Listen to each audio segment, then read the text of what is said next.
പ്രിയ കുട്ടികളെ, കെമിക്കൽ കൈനറ്റിക്സിൻ്റെ ഒന്നാമത്തെ ക്ലാസ്സിലേക്ക് എല്ലാവർക്കും സ്വാഗതം. ഈ ചാപ്റ്ററിൽ നമ്മൾ മെയിനായിട്ട് 3 കാര്യങ്ങളാണ് പഠിക്കുന്നത്. അതിൽ ഒന്ന് rate of chemical reaction. Rate of chemical reaction എന്ന് പറയുന്നത് ഒരു രാസപ്രവർത്തനത്തിൻ്റെ വേഗതയാണ്. അപ്പോൾ പല ടൈപ്പ് റിയാക്ഷൻസ് ഉണ്ട്. ഉദാഹരണമായിട്ട് വളരെ പെട്ടെന്ന് നടക്കുന്ന റിയാക്ഷൻസും വളരെ സ്ലോ ആയിട്ട് നടക്കുന്ന റിയാക്ഷൻസും ഉണ്ട്. അതുപോലെ ഇൻ്റർമീഡിയറ്റ് റേറ്റിൽ നടക്കുന്ന റിയാക്ഷൻസ് ഉണ്ട്. അപ്പോൾ ഇതിൻ്റെയൊക്കെ വേഗത മനസ്സിലാക്കുക വളരെ അത്യാവശ്യമാണ്. രണ്ടാമത്തത് ഫാക്ടേഴ്സ് അഫക്റ്റിംഗ് റേറ്റ്. റേറ്റിനെ സ്വാധീനിക്കുന്ന ഘടകങ്ങൾ ഏതൊക്കെയാണെന്ന് പല ഘടകങ്ങളുണ്ട്, അത് നമ്മൾ പിന്നീട് പഠിക്കും. മൂന്നാമത്തത് mechanism of A chemical reaction. ഒരു കെമിക്കൽ റിയാക്ഷൻ്റെ ചിലപ്പോൾ ഒരു സ്റ്റെപ്പിൽ നടക്കാം, പല സ്റ്റെപ്പുകളിൽ നടക്കാം. അപ്പോൾ ഈ 3 കാര്യങ്ങളാണ് ഈ ചാപ്റ്ററിൽ നമ്മൾ പഠിക്കുന്നത്. അതിൽ ഒന്നാമത്തത് rate of A chemical reaction. ഒരു കെമിക്കൽ റിയാക്ഷൻ്റെ റേറ്റ് എന്താണ്? അപ്പോൾ റേറ്റിന് നമുക്ക് ഇങ്ങനെ ഡിഫൈൻ ചെയ്യാം: change in concentration of reactants or products per unit time. Unit ടൈമിൽ ഒരു കെമിക്കൽ റിയാക്ഷൻ്റെ റിയാക്റ്റൻസ് അല്ലെങ്കിൽ അഭികാരകങ്ങളുടെ അല്ലെങ്കിൽ ഉൽപ്പന്നങ്ങളുടെ കോൺസെൻട്രേഷനിലുണ്ടാകുന്ന വ്യത്യാസം, ഇതിനെയാണ് റേറ്റ് എന്ന് വിളിക്കുന്നത്. അപ്പോൾ it is defined as change in concentration of reactants or products per unit time. അപ്പോൾ അതിന് ഉദാഹരണമായിട്ട് consider the reaction R gives products. അവിടെ റിയാക്റ്റിൻ്റെ അഭികാരങ്ങൾ 6ആണ്, ഉൽപ്പന്നങ്ങൾ P ആണ്. ഒരു അഭികാരവും ഒരു ഉൽപ്പന്നവും മാത്രമേ ഉള്ളൂ. അപ്പോൾ അതിന് റേറ്റിന് നമുക്കിങ്ങനെ എഴുതാം: rate is equal to minus delta R by delta T. അപ്പോൾ ഇവിടെ കോൺസെൻട്രേഷൻ്റെ ചേഞ്ചസ് ഒരു റിയാക്റ്റൻ്റെ ഒരു സ്ക്വയർ ബ്രാക്കറ്റിൽ ഇട്ട് കഴിഞ്ഞാൽ അത് കാണിക്കുന്ന അതിൻ്റെ കോൺസെൻട്രേഷനാണ്. അപ്പോൾ minus delta R by delta T എന്ന് പറഞ്ഞാൽ change in concentration of reactant by change in concentration of change in time. Change in concentration reactant by change in time ആണ്. അപ്പോൾ ഇവിടെ നെഗറ്റീവ് സൈൻ കാണിച്ചിരിക്കുന്ന റേറ്റ് എന്ന് പറഞ്ഞാൽ എപ്പോഴും ഒരു പോസിറ്റീവ് ക്വാണ്ടിറ്റിയാണ്. നമുക്കറിയാം, സമയം ചെല്ലുന്തോറും അഭികാരങ്ങളുടെ കോൺസെൻട്രേഷൻ എന്ത് ചെയ്തു വരും? കുറഞ്ഞു വരും. അപ്പോൾ ചേഞ്ച് ഇൻ കോൺസെൻട്രേഷൻ നെഗറ്റീവ് ആയിരിക്കും. അപ്പോൾ ഈ നെഗറ്റീവ് ഇൻറ്റു നെഗറ്റീവ് അത് എന്തായിട്ട് മാറും? പോസിറ്റീവായിട്ട് മാറും. അതുപോലെ റേറ്റിന് നമുക്ക് പ്രോഡക്റ്റിൻ്റെ ടേബിൾ ഡിഫൈൻ ചെയ്യണം. Rate is equal to plus delta P by delta T. ഇപ്പോൾ ഡെൽറ്റ പി എന്ന് പറയുന്നത് പി സ്ക്വയർ ബ്രാക്കറ്റിൽ ഇട്ട് കഴിഞ്ഞാൽ change in concentration of products by change in time. അപ്പോൾ നമുക്ക് റേറ്റിനെ ഇങ്ങനെ ഡിഫൈൻ ചെയ്യാം. അഭികാരങ്ങളുടെ ടേംസിലാണെങ്കിൽ എന്താണ്? The decrease in concentration of reactants per unit time, അല്ലെങ്കിൽ decrease in concentration of products per unit time. അപ്പോൾ ജനറലായിട്ട് പറയുകയാണെങ്കിൽ റേറ്റ് എന്ന് പറഞ്ഞാൽ എന്താണ്? Change in concentration of reactants or products per unit time. ഇനി ഇതിൻ്റെ റേറ്റിൻ്റെ യൂണിറ്റ് നമുക്ക് അറിഞ്ഞിരിക്കുക വളരെ അത്യാവശ്യമാണ്. യൂണിറ്റ് ഓഫ് റേറ്റ് എന്തായിരിക്കും? റേറ്റ് എന്ന് പറഞ്ഞാൽ എപ്പോഴും change in concentration by change in time. ഇപ്പോൾ കോൺസെൻട്രേഷൻ നമ്മൾ എപ്പോഴും റെപ്രസെൻറ്റ് ചെയ്യുന്നത് മൊളാരിറ്റിയിലാണ്. മൊളാരിറ്റിയുടെ യൂണിറ്റ് എന്താണ്? Mole litre raise to -1 by time. Time എന്ന് പറഞ്ഞാൽ എപ്പോഴും മിക്കവാറും നമ്മൾ റെപ്രസെൻറ്റ് ചെയ്യുന്നത് സെക്കൻഡ്സിലാണ്. അപ്പോൾ അത് വേണമെങ്കിൽ മിനിറ്റിലോ അവറിലോ റെപ്രസെൻറ്റ് ചെയ്യാം. അപ്പോൾ mole litre raise to -1 by second. അത് സെക്കൻഡ് മോളിലേക്ക് കൊണ്ടുവന്ന് കഴിയുമ്പോൾ mole litre raise to -1 second raise to -1. അപ്പോൾ അല്ലെങ്കിൽ മിനിറ്റിലാണെങ്കിൽ mole litre raise to -1 minute raise to -1. അവറിലാണെങ്കിൽ mole litre raise to -1 hour raise to -1. അതായിരിക്കും റേറ്റിൻ്റെ യൂണിറ്റ്. റേറ്റിൻ്റെ യൂണിറ്റ് അറിഞ്ഞിരിക്കണം. ഇനിയിപ്പോൾ അത് റേറ്റ് കോൺസ്റ്റൻ്റ് യൂണിറ്റ് ഡിറൈവ് ചെയ്യാനൊക്കെ എന്ത് ആവശ്യമാണ്? റേറ്റിൻ്റെ യൂണിറ്റ് നമ്മൾ അറിഞ്ഞിരിക്കേണ്ടത് അത്യാവശ്യമാണ്. പിന്നെ ഗേഷ്യസ് റിയാക്റ്റൻസിൻ്റെ കേസിലാണെങ്കിൽ ഇപ്പോൾ കോൺസെൻട്രേഷൻ ആയിരിക്കില്ല, ചിലപ്പോൾ പാർഷ്യൽ പ്രഷറായിരിക്കും, പാർഷ്യൽ പ്രഷറിലായിരിക്കും എക്സ്പ്രസ് ചെയ്യുന്നത്. അപ്പോൾ യൂണിറ്റ് ഓഫ് റേറ്റ് എങ്ങനെ വരും? അറ്റ്മോസ്ഫിയർ സെക്കൻഡ് റേസ് ടു -1 എന്നായിരിക്കും വരിക. പാർഷ്യൽ പ്രഷർ അറ്റ്മോസ്ഫിയറിലായിരിക്കുമല്ലോ റെപ്രസെൻറ്റ് ചെയ്യുന്നത്. അപ്പോൾ അറ്റ്മോസ്ഫിയർ സെക്കൻഡ് റേസ് ടു -1. ഇനി റേറ്റ് രണ്ട് തരത്തിൽ കണ്ടുപിടിക്കാം. നമുക്ക് ആവറേജ് ടോട്ടലായിട്ടുള്ള ഒരു റേറ്റ് കണ്ടുപിടിക്കാം, അല്ലെങ്കിൽ ഓരോ ഇൻസ്റ്റൻറ്റിൻ്റെ റേറ്റ് കണ്ടുപിടിക്കാം. ടോട്ടലായിട്ട് നമ്മൾ കണ്ടുപിടിക്കുന്ന റേറ്റിനെ ആവറേജ് റേറ്റ് എന്നാണ് വിളിക്കുക.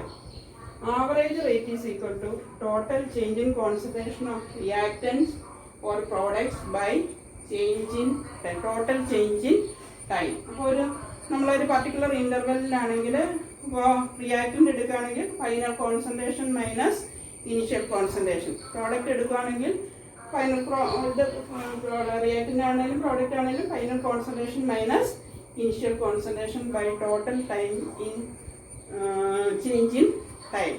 അപ്പോൾ അതെന്ന് പറഞ്ഞാൽ നമുക്ക് ഒരു മൊത്തമായിട്ടുള്ള ഒരു ഐഡിയ മാത്രമേ കിട്ടുള്ളൂ.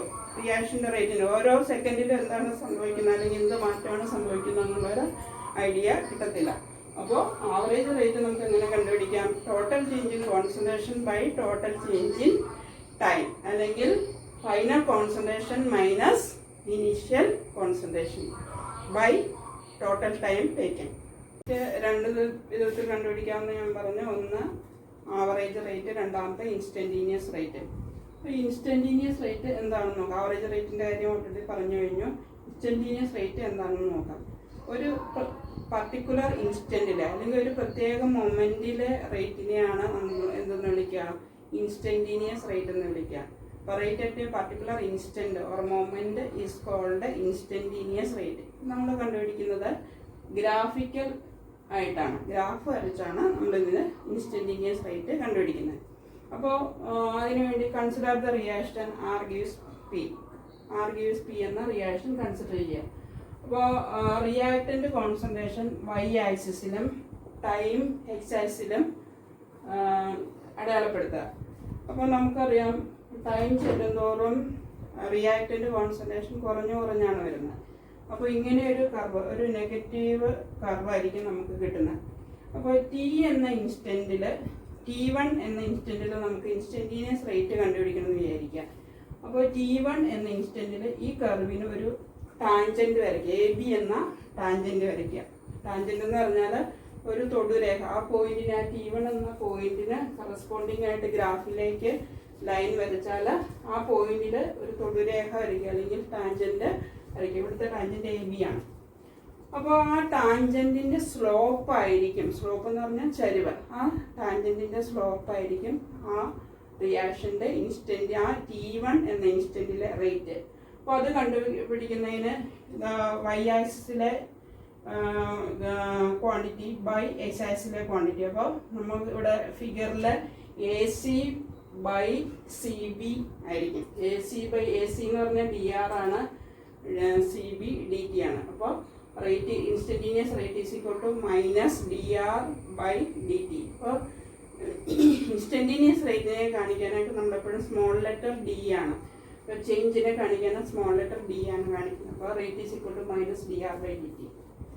അതുപോലെ പ്രോഡക്റ്റ് കോൺസെൻട്രേഷനാണ് നമ്മൾ ഗ്രാഫ് പ്ലോട്ട് ചെയ്യാൻ എടുക്കുന്നതെങ്കിൽ നമുക്കറിയാം ആദ്യം പ്രോഡക്റ്റിൻ്റെ കോൺസെൻട്രേഷൻ 0 ആയിരിക്കും. അപ്പോൾ ടൈം ചെല്ലുന്നതോറും പ്രോഡക്റ്റിൻ്റെ കോൺസെൻട്രേഷൻ ഇൻക്രീസ് ചെയ്ത് വരും. അപ്പോൾ നമുക്കൊരു പോസിറ്റീവ് ആയിട്ടുള്ള ഒരു കർവായിരിക്കും കിട്ടുന്നത്, പോസിറ്റീവ് കർവ് ആയിരിക്കും കിട്ടുന്നത്. അപ്പോൾ T1 എന്ന ഇൻസ്റ്റൻറ്റിൽ നമുക്ക് ഇൻസ്റ്റൻറ്റീനിയസ് റേറ്റ് കണ്ടുപിടിക്കണമെങ്കിൽ ആ T1 എന്ന പോയിന്റിൽ ഈ ഗ്രാഫിന് ഒരു ടാൻജൻറ്റ് വരയ്ക്കും. അപ്പോൾ ഇവിടെയും ടാൻജൻറ്റ് AB എന്നാണ് എടുത്തിരിക്കുന്നത്. നമ്മൾ ACയും PCയും യോജിപ്പിക്കുക. അപ്പോൾ AC DPയും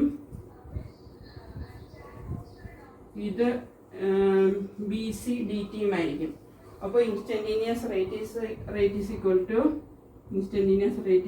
to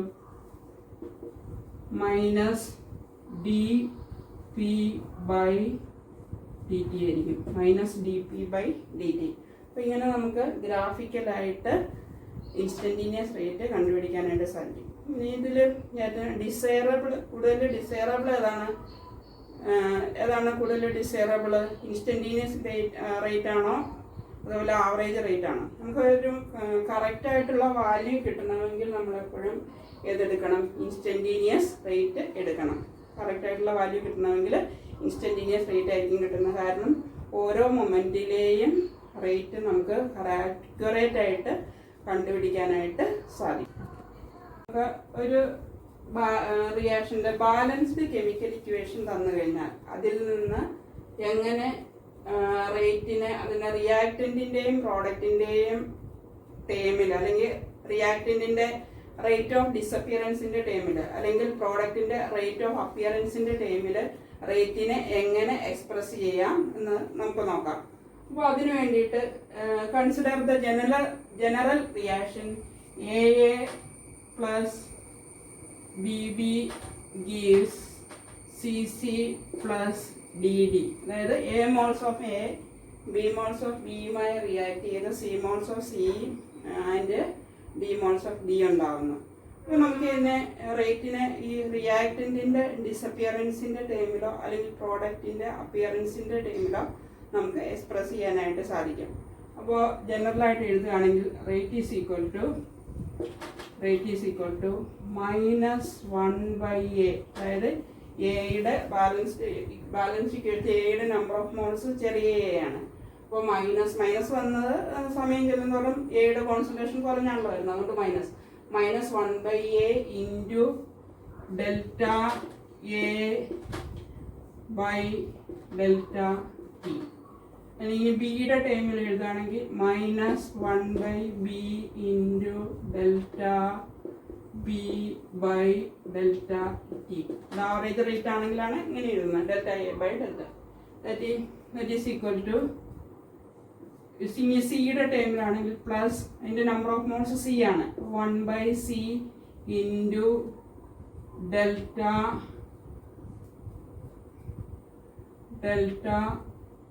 C by delta T. ഇനി ഡിയുടെ ടൈമിലാണെങ്കിൽ plus 1/D into delta D by delta T. അപ്പോൾ നമുക്ക് ജനറലായിട്ട് ഉള്ള ഇക്വേഷനാണിത്. അപ്പോൾ ഇത് ഏത് ഇക്വേഷനിലും അപ്ലൈ ചെയ്ത് നമുക്ക് റേറ്റ് കണ്ടുപിടിക്കാനായിട്ട് സാധിക്കും. അല്ലെങ്കിൽ ഒരെണ്ണം തന്നു കഴിഞ്ഞപ്പോൾ എയുടെ ഡിസപ്പിയറൻസിൻ്റെ റേറ്റ് തന്നു കഴിഞ്ഞാൽ നമുക്ക് ശരിക്കുള്ള റേറ്റ് കണ്ടുപിടിക്കാനായിട്ട് പറ്റും ഇക്വേഷനിൽ. അല്ലെങ്കിൽ ബിയുടെ ഡിസപ്പിയറൻസിൻ്റെ റേറ്റ് തന്നിരുന്നാൽ ശരിക്കുള്ള റേറ്റ് കണ്ടുപിടിക്കാനായിട്ട്. അപ്പോൾ സിയുടെ അപ്പിയറൻസിൻ്റെ റേറ്റ് തന്നു കഴിഞ്ഞാൽ നമുക്ക് ശരിക്കുള്ള റേറ്റ് കണ്ടുപിടിക്കാം. അല്ലെങ്കിൽ ഇതിൽ ഏതെങ്കിലും ഒരെണ്ണം തന്നു കഴിഞ്ഞാൽ അടുത്തത് കണ്ടുപിടിക്കാനായിട്ട് സാധിക്കും. അപ്പോൾ അതിന് വേണ്ടിയിട്ട് ഒരു ക്വസ്റ്റ്യൻ എഴുതാം. Express the rate of a reaction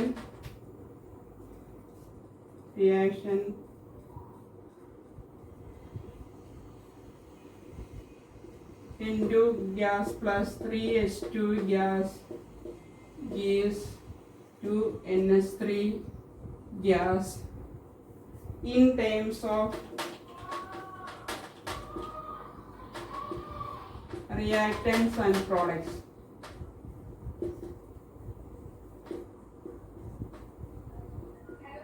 The reactants and the products ഞാൻ എഴുതിയിരിക്കുന്ന rate of disappearance of reactant and rate of appearance of products ആണ്. അപ്പോൾ ഇതിൽ നിന്ന് നമുക്ക് എഴുതാനായിട്ട് റേറ്റ് ഈസ് ഈക്വൽ ടു ഈ റിയാക്ഷൻ്റെ തന്നിരിക്കുന്ന റിയാക്ഷൻ, ഇപ്പോൾ നൈട്രജനും ഹൈഡ്രജനും ചേർന്ന് അമോണിയ ഉണ്ടാകുന്ന റിയാക്ഷനാണ് അവിടെ തന്നിരിക്കുന്നത്. ഇതിൻ്റെ rate is equal to reactants ഏതൊക്കെയാണ്? നൈട്രജനും ഹൈഡ്രജനും. ഇപ്പോൾ നൈട്രജൻ്റെ ടൈമിലാണെങ്കിൽ നമ്പർ ഓഫ് മോൾസ് 1 ആണ്. അപ്പോൾ -1/1 എഴുതേണ്ട കാര്യമില്ല, minus D N2/dt. Rate is equal to, അപ്പോൾ നൈട്രജൻ്റെ ടൈമിൽ നൈട്രജൻ്റെ ഡിസപ്പിയറൻസിൻ്റെ ടൈമിൽ റേറ്റ് എത്രയാണ്? Rate is equal to -dN2/dt. കാരണം നമ്പർ ഓഫ് മോൾസ് 1 തന്നെയാണ്. ഇനി ഹൈഡ്രജൻ്റെ ഡിസപ്പിയറൻസിൻ്റെ ടൈമിലാണെങ്കിൽ that is equal to minus number of moles 3 ആണ്. അപ്പോൾ -1/3 ഇൻറ്റു dH2/dt. അപ്പോൾ റേറ്റ് H2വിൻ്റെ ടൈമിലാണെങ്കിൽ -1/3, നമ്പർ ഓഫ് മോൾസ് 3 ആണ്. ബാലൻസ്ഡ് ഇക്വേഷനിൽ നമ്പർ ഓഫ് മോൾസ് 3 ആയതുകൊണ്ട് -1/3 ഇൻറ്റു dH2/dt. ഇനി അമോണിയയുടെ ടേമിലാണെങ്കിൽ, അമോണിയയുടെ അപ്പിയറൻസിൻ്റെ ടേമിലാണെങ്കിൽ ഇതിൻ്റെ നമ്പർ ഓഫ് മോൾസ് 2 ആണ്. അപ്പോൾ അതെന്ത് വരും? Plus 1/2 into DNS3/dt. അപ്പോൾ ഇതിൽ ഏത് റിയാക്ഷൻ വന്നു കഴിഞ്ഞാലും ഇതുപോലെ നമുക്ക് ഇതിൻ്റെ റേറ്റിൻ്റെ എക്സ്പ്രഷൻ റിയാക്റ്റൻറ്റിൻ്റെയോ പ്രോഡക്റ്റിൻ്റെയോ ടേംസിൽ എടുക്കാനായിട്ട് ആവറേജ് റേറ്റ് കാണാനുള്ള ഒരു പ്രോബ്ലം ചെയ്യാം. അപ്പോൾ ഇതിനെ reaction R gives P, concentration of reactant change from 0.03 molar to 0.02 molar in 25 minutes. Calculate the average rate of the reaction using units of time in minutes and seconds. ഇപ്പോൾ നമുക്കറിയാം change in concentration, ഇപ്പോൾ final concentration minus initial concentration. ഇപ്പോഴും change in concentration നമ്മൾ final concentration minus initial concentration ആണ് എടുക്കുന്നത്. അപ്പോൾ that is equal to 0.02 molar minus 0.03 molar, that is equal to minus 0.01 molar. ഇനി ടൈമിന് മിനിറ്റ്സ് 25 മിനിറ്റ്സ് ആണ് തന്നിരിക്കുന്നത്. അപ്പോൾ rate average rate is equal to minus delta R by delta G, that is minus of minus 0.01 by 25, that is equal to 0.01 by 25. അത്രയും, അതായത് 4 × 10⁻⁻⁴ മോൾ litre (-1) minute (-1). അപ്പോൾ മിനിറ്റിലുള്ള rate കിട്ടി. ഇപ്പോൾ റേറ്റ് ഇൻ സെക്കൻഡ്സ് വരികയാണെങ്കിൽ കാണുമെങ്കിൽ ഇതിനെ എത്ര കൊണ്ട് ഡിവൈഡ് ചെയ്താൽ മതി? 60 കൊണ്ട് ഡിവൈഡ് ചെയ്താൽ മതി. അപ്പോൾ 4 × 10⁻⁴ by 60, that is equal to 6.6 × 10⁻⁻6 mole litre (-1) second (-1). ഇനി നമുക്ക് റേറ്റിനെ സ്വാധീനിക്കുന്ന ഘടകങ്ങൾ ഏതൊക്കെയാണെന്ന് നോക്കാം. ഒന്നാമത്തത് പല ഘടകങ്ങളുണ്ട്. അതിലൊന്നാമത്തത് കോൺസെൻട്രേഷൻ ഓഫ് റിയാക്റ്റൻസ്. നമുക്കറിയാം റിയാക്റ്റൻറ്റ് കോൺസെൻട്രേഷൻ എപ്പോഴും റേറ്റിൻ്റെ വേഗത കൂടാനായിട്ട് അത്യാവശ്യമാണ്. റിയാക്റ്റൻറ്റ് കോൺസെൻട്രേഷൻ കൂടുന്തോറും റേറ്റും കൂടും. അതായത് റിയാക്റ്റൻ്റ് മോളിക്യൂൾസ് തമ്മിൽ കൊളൈഡ് ചെയ്യുന്നതിൻ്റെ റേറ്റ് കൂടും. അതുപോലെ ഇപ്പോൾ ടോട്ടൽ റേറ്റും കൂടാൻ സാധ്യതയുണ്ട്. രണ്ടാമത്തെ ടെമ്പറേച്ചർ. നമുക്ക് പല റിയാക്ഷൻസും ഹൈ ടെമ്പറേച്ചറിലാണ് നടക്കുന്നത്. അപ്പോൾ ടെമ്പറേച്ചർ കൂടുമ്പോൾ ഒരു റേറ്റിൻ്റെ ഒരു എക്സ്പോണൻഷ്യൽ ആയിട്ടുള്ള ഇൻക്രീസ് ആണ് മിക്കവാറും നടക്കുന്നത് സാധാരണ കേസിൽ. പിന്നെ nature of reactants and products. ഇപ്പോൾ ഉണ്ടാകുന്ന പ്രോഡക്റ്റ് ഗ്യാഷ്യസ് ആണെങ്കിൽ, ഒരു തുറന്ന പാത്രത്തിലൊക്കെ ആണെങ്കിൽ ചിലപ്പോൾ അത് എസ്കേപ്പ് ചെയ്യാൻ പോകാനുള്ള സാധ്യതയുണ്ട്. അപ്പോൾ റേറ്റ് ആ സമയം റേറ്റ് കൂടാൻ സാധ്യതയുണ്ട്. അപ്പോൾ എന്തായാലും റിയാക്റ്റൻറ്റിൻ്റെയും പ്രോഡക്റ്റിൻ്റെയും സ്വഭാവത്തെയും ആശ്രയിച്ചിരിക്കുന്നു. പിന്നെ നാലാമത്തത് എക്സ്പോഷർ ടു റേഡിയേഷൻ. ഇപ്പോൾ ചില റിയാക്ഷൻസ് ഒക്കെ ലൈറ്റ് കാറ്റലൈസ് ചെയ്ത് നടക്കുന്ന റിയാക്ഷൻസ് ഉണ്ട്. അപ്പോൾ റേഡിയേഷൻ, അതായത് ലൈറ്റോ അതുപോലെയുള്ള റേഡിയേഷൻ്റെ സാന്നിധ്യത്തിൽ റിയാക്ഷൻ്റെ റേറ്റ് കൂടാനുള്ള സാധ്യതയുണ്ട്. പിന്നെ അഞ്ചാമത്തെ ഫാക്ടർ കാറ്റലിസ്റ്റ് ആണ്. നമുക്കറിയാം കാറ്റലിസ്റ്റ് എപ്പോഴും റിയാക്ഷൻ്റെ വേഗത കൂട്ടാൻ, മിക്കവാറും കേസുകളിൽ നമ്മൾ റിയാക്ഷൻ്റെ വേഗത കൂട്ടാനാണ് ഉപയോഗിക്കുന്നത്. ചില കാറ്റലിസ്റ്റുകൾ വേഗത കുറയ്ക്കാനും ഉപയോഗിക്കുന്നുണ്ട്. അപ്പോൾ അതിൻ്റെയൊക്കെ എഫക്റ്റുകൾ നമ്മൾ പതിയെ ഇത് കഴിഞ്ഞ് പഠിക്കും. ഇനി ഒന്നാമത്തെ ഫാക്ടർ കോൺസെൻട്രേഷൻ ഓഫ് റിയാക്റ്റൻസ് ആണ്. Concentration of reactance. അപ്പോൾ ഇതിന് നമുക്കറിയാം റിയാക്റ്റൻറ്റ് കോൺസെൻട്രേഷൻ കൂടുമ്പോൾ സ്വാഭാവികമായിട്ട് റേറ്റ് കൂടുന്നു. കാരണം റിയാക്റ്റൻറ്റ് മോളിക്യൂൾസ് തമ്മിലുള്ള കൊളീഷൻസ് ഇൻക്രീസ് ചെയ്യുന്നത് മൂലം റിയാക്ഷൻ്റെ റേറ്റ് അല്ലെങ്കിൽ വേഗത കൂടാൻ സാധ്യതയുണ്ട്. അപ്പോൾ അതിന് വേണ്ടിയിട്ട് consider the general reaction A gives plus BB gives CC plus DD. ഇപ്പോൾ ജനറലായിട്ട് നമ്മൾ A moles of A, B moles of Bയുമായി റിയാക്ട് ചെയ്ത് C moles of Cയും D moles of Dയും ഉണ്ടാകുന്ന റിയാക്ഷൻ നമ്മൾ കൺസിഡർ ചെയ്യുകയാണെങ്കിൽ, ഇപ്പോൾ നമുക്കറിയാം റേറ്റ് എന്തിന് പ്രൊപ്പോർഷണൽ ആയിരിക്കും? റിയാക്റ്റൻറ്റ് എയുടെയും ബിയുടെയും, ഇവിടെ റിയാക്റ്റൻസ് എയും ബിയും ആണ്. എയുടെയും ബിയുടെയും കോൺസെൻട്രേഷന് നേരനുപാതത്തിലായിരിക്കും. അപ്പോൾ rate proportional to concentration of A raised to X and into concentration of B raised to Y. ഇപ്പോൾ ഇവിടെ എക്സും വൈയും അതിൻ്റെ ബാലൻസ്ഡ് ഇക്വേഷനിലുള്ള നമ്പർ ഓഫ് മോൾസ് എക്കും ബിക്കും തുല്യമാവുകയോ അല്ലാതിരിക്കുകയോ ചെയ്യാം. ചിലപ്പോൾ X is equal to A ആകാം, ചിലപ്പോൾ y = b ആകാം, അല്ലാതിരിക്കുകയും ചെയ്യാം. അതൊന്നും ആകണമെന്ന് നിർബന്ധമില്ല. അപ്പോൾ റേറ്റ് പ്രൊപ്പോർഷണാലിറ്റി സൈൻ മാറ്റത്തെ constant k into concentration of a raised to x into concentration of b raised to y. ഇപ്പോൾ ഈ ഇക്വേഷനെയാണ് നമ്മൾ എന്താണ് റേറ്റ് ഇക്വേഷൻ അല്ലെങ്കിൽ റേറ്റ് ലോ എന്ന് വിളിക്കുക. ഇക്വേഷൻ എന്ന് വിളിക്കും റേറ്റ് ഇക്വേഷൻ അല്ലെങ്കിൽ rate law. The equation which connect the rate of reaction with concentration of reactants. അപ്പോൾ ഒരു കെമിക്കൽ റിയാക്ഷൻ്റെ റേറ്റിനെ അതിൻ്റെ റിയാക്ടൻ്റ് കോൺസെൻട്രേഷനുമായിട്ട് ബന്ധിപ്പിക്കുന്ന ഇക്വേഷനെയാണ് റേറ്റ് ഇക്വേഷൻ അല്ലെങ്കിൽ റേറ്റ് ലോ എന്ന് വിളിക്കുന്നത്. റേറ്റ് ഇക്വേഷൻ അല്ലെങ്കിൽ റേറ്റ് ലോ എന്ന് വിളിക്കുന്നത്. അപ്പോൾ ഇവിടെ കോൺസ്റ്റന്റ് കെ കണ്ടോ, ആ കോൺസ്റ്റന്റ് നമ്മൾ റേറ്റ് കോൺസ്റ്റന്റ് എന്ന് വിളിക്കും. ഈ കോൺസ്റ്റന്റ് നമ്മൾ എന്ന് വിളിക്കും റേറ്റ് കോൺസ്റ്റന്റ്. ഇപ്പോൾ ഈ റേറ്റ് ഇക്വേഷനിൽ rate = k into concentration of a raised to x into concentration of b raised to y ആണ്. ഇപ്പോൾ ഈ എക്സിനെ നമ്മൾ the order of the reaction എന്നാണ്. Order of the reaction with respect to A. എയുടെ ടേമിൽ റിയാക്ഷൻ്റെ ഓർഡർ എക്സ് ആയിരിക്കും, ബിയുടെ ടേമിൽ റിയാക്ഷൻ്റെ ഓർഡർ വൈ ആയിരിക്കും. അപ്പോൾ ടോട്ടൽ ഓർഡർ എന്ത് വരും? ടോട്ടൽ ഓർഡർ എന്ന് വരും. Total order is equal to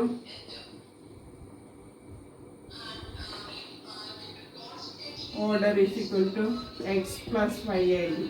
total order x plus y ആയിരിക്കും. അപ്പോൾ ഒരു റേറ്റ് ഇക്വേഷനിൽ റിയാക്റ്റൻ്റ് കോൺസെൻട്രേഷൻ്റെ പവറുകളുടെ തുകയെയാണ് നമ്മൾ റിയാക്ഷൻ്റെ ഓർഡർ എന്ന് വിളിക്കുന്നത്. അപ്പോൾ റേറ്റ് ഇക്വേഷനിൽ റിയാക്റ്റൻ്റ് കോൺസെൻട്രേഷൻ്റെ പവറുകളുടെ തുകയാണ് നമ്മൾ ഓർഡർ എന്ന് വിളിക്കുന്നത്. Order is the sum of the powers of reactant concentration in the rate equation of a reaction. അപ്പോൾ ഒരു റിയാക്റ്റൻ്റ് അതിൻ്റെ റിയാക്റ്റൻ്റ് കോൺസെൻട്രേഷൻ്റെ മുകളിൽ എഴുതിയിരിക്കുന്നത് അല്ലെങ്കിൽ അതിൻ്റെ പവറുകളുടെ തുകയാണ് നമ്മൾ അതിൻ്റെ ഓർഡർ എന്ന് വിളിക്കുന്നത്. ഇത് നമ്മൾ തിയററ്റിക്കലായിട്ട് കണ്ടുപിടിക്കുന്ന കാര്യമല്ല, ഇതൊരു എക്സ്പെരിമെൻ്റൽ ക്വാണ്ടിറ്റിയാണ്. എക്സ്പെരിമെൻ്റ് ചെയ്ത് കണ്ടുപിടിക്കുന്ന കാര്യമാണ്. അപ്പോൾ ഇതൊരു എക്സ്പെരിമെൻ്റൽ ക്വാണ്ടിറ്റിയാണ്. ഇതിന് സീറോ അല്ലെങ്കിൽ ഫ്രാക്ഷണൽ അല്ലെങ്കിൽ ഇൻ്റഗ്രൽ വാല്യൂസ് എല്ലാം പോസിബിളാണ്. സീറോ ആകാം, നെഗറ്റീവ് വാല്യൂസ് ആകാം, ഫ്രാക്ഷണൽ വാല്യൂസ് ആകാം, പോസിറ്റീവ് വാല്യൂസ് ആകാം. അപ്പോൾ ഒരു റിയാക്ഷൻ്റെ ഓർഡർ എന്ന് പറഞ്ഞാൽ സീറോ ആകാം, ഫ്രാക്ഷണൽ വാല്യൂസ് ആകാം, ഇൻഡിജേഴ്സ് ആകും. ഇപ്പോൾ അതിന് ഉദാഹരണമായിട്ട് consider the reaction H2 + I2 gives 2HI. Rate equation നമ്മൾ എഴുതുന്നത് rate is equal to k into rate constant k into concentration of H2 raised to 1 ആയതുകൊണ്ട് 1 എഴുതുന്നില്ല, ഇൻറ്റു കോൺസെൻട്രേഷൻ ഓഫ് I2. ഇവിടെ order with respect to H2 എത്രയാണ്? 1 ആണ്. Order with respect to I2 എത്രയാണ്? 1 ആണ്. 1 ആയതുകൊണ്ട് നമ്മൾ എഴുതുന്നത്. ഇപ്പോൾ ടോട്ടൽ ഓർഡർ എത്ര വരും? 1 + 1 = 2. നമുക്ക് ഈ ഓർഡറിൻ്റെ വാല്യൂ കിട്ടിക്കഴിഞ്ഞാൽ റിയാക്ഷൻ മെക്കാനിസത്തെ കുറിച്ച് ഒരു ഐഡിയ അതിൽ നിന്ന് ഒബ്റ്റെയിൻ ചെയ്യാനായിട്ട് സാധിക്കും. ഒരു റിയാക്ഷന് ഒരൊറ്റ ഓർഡർ മാത്രമേ ഉള്ളൂ, ഒരു സിംഗിൾ ഓർഡർ മാത്രമേ ഉള്ളൂ, വ്യത്യസ്ത ഓർഡറുകളില്ല. അപ്പോൾ order is the sum of the powers of reactant concentration raised to the number of moles in the rate equation അല്ലെങ്കിൽ rate of a reaction, rate law of a reaction. ഇതൊരു experimental ക്വാണ്ടിറ്റിയാണ്. ഇതിന് zero, integral അല്ലെങ്കിൽ fractional values എല്ലാം പോസിബിളാണ്. പിന്നെ rate equation എഴുതി കഴിഞ്ഞാൽ അതിൻ്റെ വിത്ത് റെസ്പെക്ട് ടു ഓരോ റിയാക്റ്റൻറ്റിൻ്റെയും ഓർഡർ നമുക്ക് എഴുതാനായിട്ട് സാധിക്കും, ടോട്ടൽ ഓർഡർ എഴുതാനും സാധിക്കും. അപ്പോൾ ഇതിൽ നിന്ന് ഇന്ന് പഠിപ്പിച്ച കാര്യങ്ങൾ അതിൽ തൊട്ടൊന്നുകൂടെ റിപ്പീറ്റ് ചെയ്ത് പറയാം. ഇപ്പോൾ നമ്മൾ റേറ്റ് എന്താണെന്ന് പഠിച്ചു. Change in concentration of reactant or product per unit time. പിന്നെ റേറ്റിൻ്റെ യൂണിറ്റ് എന്ന് പറഞ്ഞാൽ mole litre raised to -1, time raised to -1, second ആകാം, മിനിറ്റ് ആകാം, അവർ ആകാം. റേറ്റിനെ രണ്ട് തരത്തിൽ കണ്ടുപിടിക്കാം. Average rate and instantaneous rate. Average rate കണ്ടുപിടിക്കാം final concentration minus initial concentration of reactant or product by total time rate. Instantaneous rate നമ്മൾ കണ്ടുപിടിക്കുന്നത് ഗ്രാഫിക്കലായിട്ടാണ്. ഗ്രാഫ് വരച്ച് അതിൽ നിന്ന് ഒരു പർട്ടിക്കുലർ ഇൻസ്റ്റൻറ്റിലെ ലൈൻ കർവിന് സ്ലോപ്പ് വരയ്ക്കുക, ടാൻജൻറ്റ് വരയ്ക്കുക. ടാൻജൻറ്റിൻ്റെ സ്ലോപ്പ് ആയിരിക്കും റിയാക്ഷൻ്റെ റേറ്റ്. പിന്നെ നമ്മൾ പഠിച്ചത് ഒരു റിയാക്ഷൻ ഫാക്ടേഴ്സ് അഫക്റ്റിംഗ് റേറ്റ് ആണ്. ഒന്നാമത്തത് കോൺസെൻട്രേഷൻ ഓഫ് റിയാക്റ്റൻസ്, രണ്ടാമത്തത് nature of reactants and products, 3 temperature, 4 exposure to radiation, ഇപ്പോൾ ലൈറ്റ് പോലെയുള്ള റേഡിയേഷൻ, 5ാമത്തെ ഫാക്ടർ കാറ്റലിസ്റ്റ്. അപ്പോൾ ഒന്നാമത്തെ ഫാക്ടർ കോൺസെൻട്രേഷൻ ഓഫ് റിയാക്റ്റൻസ്. അപ്പോൾ ഈ കോൺസെൻട്രേഷൻ ഓഫ് റിയാക്റ്റൻ എടുത്ത് കഴിഞ്ഞാൽ നമുക്കറിയാം റിയാക്റ്റൻ്റെ കോൺസെൻട്രേഷൻ കൂടുന്തോറും എന്ത് കൂടുന്നു, റേറ്റ് കൂടി വരുന്നു. അപ്പോൾ അതിനെ നമുക്കൊരു ഇക്വേഷനെ റെപ്രസെൻറ്റ് ചെയ്യാൻ പറ്റും. Rate is equal to K into concentration of A raise to X into concentration of B raise to Y. ഈ ഇക്വേഷനെ അല്ലെങ്കിൽ ഏത് ഇക്വേഷനാണോ റേറ്റിനെയും അതുപോലെ റിയാക്റ്റൻ്റ് കോൺസെൻട്രേഷനെയും ബന്ധിപ്പിക്കുന്ന ആ ഇക്വേഷനെ നമ്മൾ റേറ്റിലോ അല്ലെങ്കിൽ റേറ്റ് ഇക്വേഷനോ വിളിക്കും. അപ്പോൾ അതിനകത്ത് റിയാക്റ്റൻ്റ് കോൺസെൻട്രേഷൻ്റെ പവറുകളുടെ തുകയെ നമ്മൾ ഓർഡർ എന്ന് വിളിക്കും. ഓർഡർ ഒരു എക്സ്പെരിമെൻ്റൽ ക്വാണ്ടിറ്റിയാണ്.